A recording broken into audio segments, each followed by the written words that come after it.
Nagsisimula ang kwento sa isang napakatingding tagpo kung saan ang amoy ng pulbura ay nananatili pa rin sa hangin.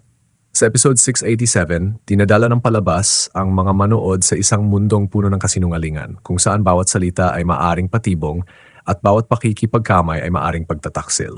Mula sa unang segundo, dama na agad ng mga manonood ang paparating na unos, isang digmaan hindi lang ng mga bala, kundi ng budi, dangal, katapatan at pagtataksil. Sa isang masikip na silid, kumikislap ang ilaw na tumatama sa mga mukhang puno ng kaba. Sina Raul at Madonna, na dati magkaalyado sa mga nakaraang operasyon, ngayon ay sentro ng pagdududa. Inaakusahan silang mga traidor, tagapagbigay ng impormasyon sa kalaban. Ang mga tinig ng pagtatalo, pag-away at pagprotesta ay nagsanib, lumilikha ng isang nakakabinging tensyon. Walang makapagsabi kung sino ang tunay na taksil, ngunit alam ng lahat, isang pagkakamali lang, kapalit ay buhay. Sa gitna ng kaguluhan, isang lalaking may matatag na tingin ang tumayo at nagsabing kailangan niyang pumunta sa ospital, kailangang iligtas si Papa. Walang nakaalam kung sino si Papa, ngunit ang pangalan niyang iyon ay nagdulot ng katahimikan. Marahil siya ang susi, ang taong kapag nawala, guguho ang lahat. Ang sandaling ito ang nagpasimula ng mga kaganapang magpapatindi sa buong episode, mga habulan, mga panata at mga luha sa dilim. Samantala, dumating si Oweng, ang tapat na kaibigan at kakampi ni Tanggol sa mga labanan. Ang eksenang iyon ay isa sa pinakamasakit at pinakamakapangyarihan sa unang bahagi ng episode 787. Sa tinig niyang puno ng pangamba, ngunit matatag, sinabi niya, siya lang si Tanggol, siya lang ang makapagliligtas sa Maynila. Hindi yun papuri. Isa yung pagsusumamo mula sa isang taong nakakita kung paanong nilamon ng kasalanan ng lungsod, kung paanong napipi ang katarungan ng kapangyarihan at salapi. Naniniwala si Owen na tanging si Tanggol lamang, ang taong nagdusa, ang taong may dugo ng katarungan sa kanyang mga kamay, ang makapagbago sa lahat. Tahimik si Tanggol. Sa mahinang liwanag, bakas sa kanyang mga mata ang pagod at sakit ng kaluluwang sugatan. Nawala na siya ng lahat, pamilya, kaibigan at tiwala sa hustisya. At ngayon, hinihingan siyang muli ng laban. Ngunit kaya pa ba niya? Naniniwala pa ba siya sa kabutihan kung ito mismo ang dahilan ng kanyang pagdurusa? Ramdam ng mga manood ang bigat ng kanyang kalooban, isang lalaki sa pagitan ng kabutihan at kasamaan, ng puot at pag-asa. Hindi lamang ito kwento ng aksyon, kundi isang sining ng damdamin, isang laban sa loob ng puso. Habang nakikibaka si Tanggol sa sarili niyang dilim, isa pang kwento ang sabay na umuusbong. Isang lalaking may utang na 30,000 kay Taruk, isang malupit at kilalang tao sa ilalim ng lipunan ay nagmamakaawa. Ang kanilang usapan ay sumilip sa isa pang mukha ng lipunan, ang desperasyon ng mga taong walang daan ng pagtakas. Si Taruk ay hindi lang taga-singil, siya ay sagisag ng kapangyarihan at kasamaan. Nang banggitin ang pangalan ng kontratistang si Brando Mondragon na payuko ang lalaki, tila sugatang nakalipas na ayaw ng maalala. Ngunit ang mga multo ng nakaraan ay hindi kailanman tuluyang nawawala.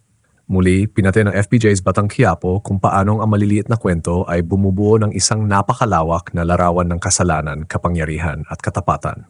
Lumipat ang eksena kay Tanggol, nag-iisa sa gabi ng Maynila. Ang mga ilaw ng neon ay sumasalamin sa kanyang sugatang mukha. Sa kanyang dibdib, isang unos ng sakit, responsibilidad at pagkawala.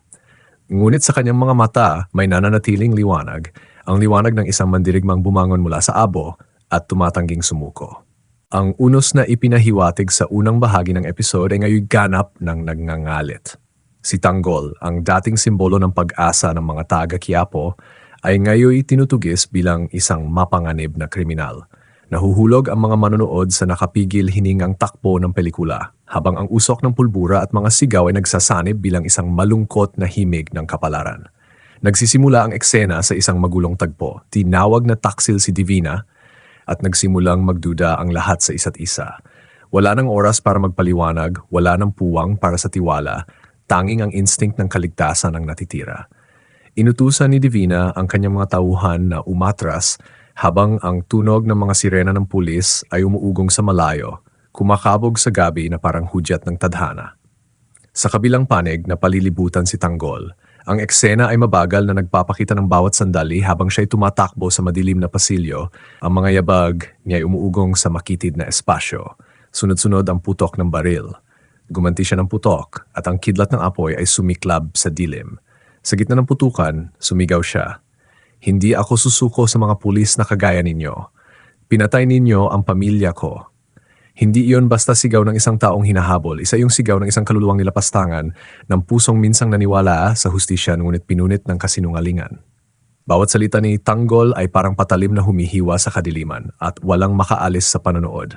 Matindi ang labanan.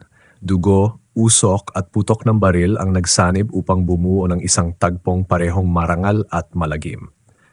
Sa gitna ng ulan ng bala na natiling matatag si Tanggol. Hindi siya kriminal.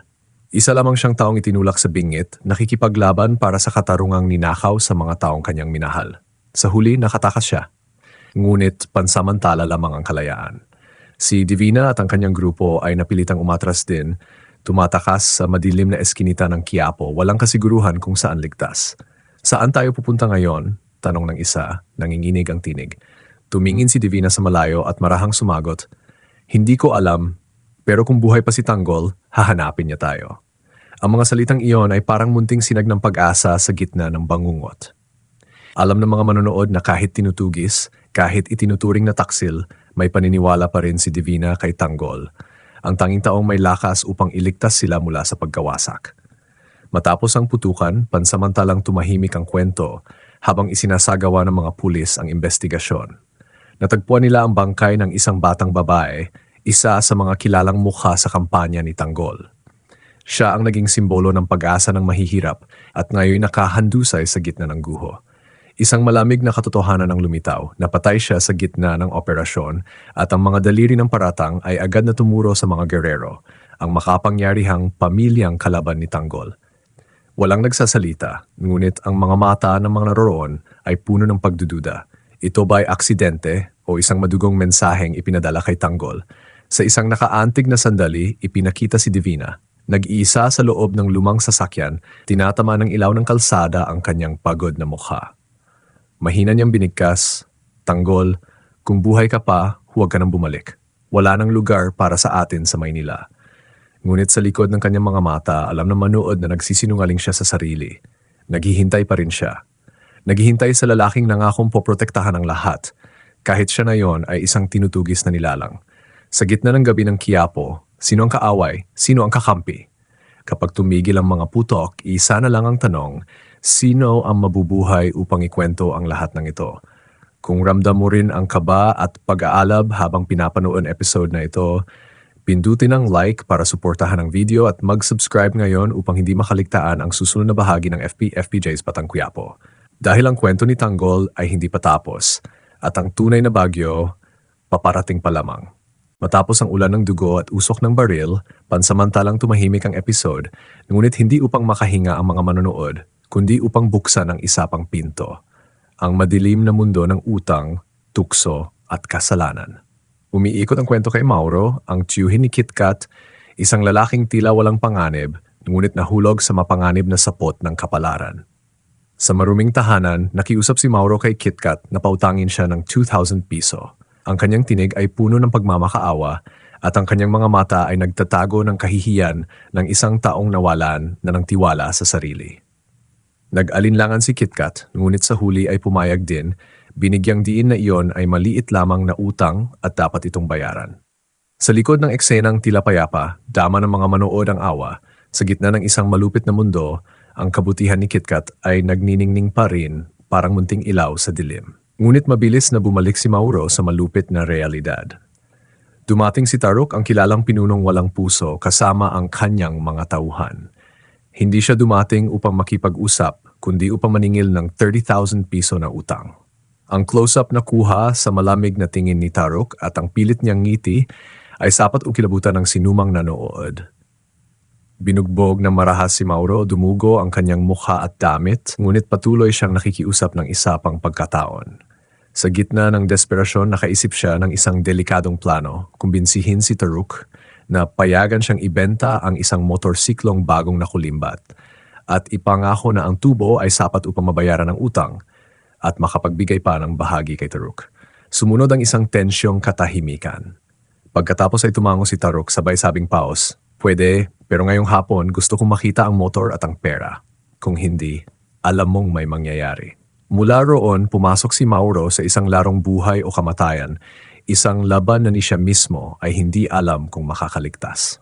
Samantala, sa kabilang bahagi ng lungsod, nakangiting nakaharap si KitKat sa kanyang cellphone, ipinagmamalaki ang bagong damit na binili niya online. Biglang may lumitaw na komento, isang account na may pangalang Midnight Monster ang nagpadala ng mensahe. How much? Inakala ni KitKat na tinutukoy nito ang damit kaya sumagot siya, not for sale. Ngunit ang sumunod na mensahe ang nagpanginig sa kanya, the one wearing it. Hindi pa doon nagtapos. Lumitaw pa ang huling linya sa screen. For rent, maybe? Bumalot ang malamig na asul na liwanag sa buong eksena. Nawala ang ngiti ni KitKat na palitan ng takot at kaba. Ramdam ng mga manood ang kilabot, isang simpleng mensahe ngunit nagtataglay ng mas madilim na banta kaysa alinmang bala. Nagtapos ang episode sa dalawang magkasabay na tagpo. Si Mauro, pagod at sugatan, tumatakbo sa gabi upang tuparin ang pangako kay Taruk, samantalang si KitKat ay tahimik na nakatitig sa kanyang cellphone kung saan patuloy na kumikislap ang cursor ng mensahe na naghihintay ng sagot. Bumabalot ang pakiramdam ng pangamba.